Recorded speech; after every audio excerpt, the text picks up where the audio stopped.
Whoa, look at the size of this hunker. Holy cow. Cut it off at the base. Woo, wow.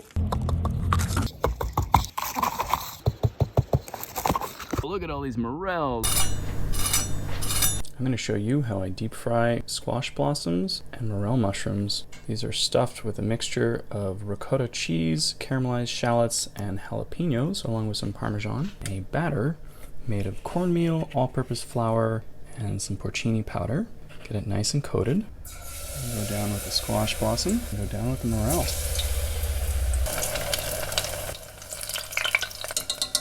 Squash blossom is nice, golden brown, delicious. I'm going to give the morel just a little bit longer to make sure it cooks all the way through. I'm going to carefully remove my morel here, let it drain for just a second. And right as these come out of the fryer, I'm going to put a little bit of salt on them.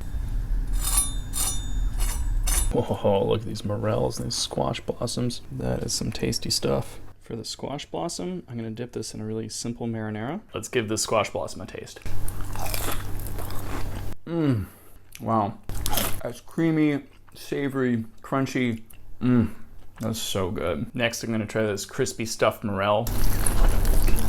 Oh my God. Meaty mushroom texture from the morel, really mild mushroom flavor, tons of umami.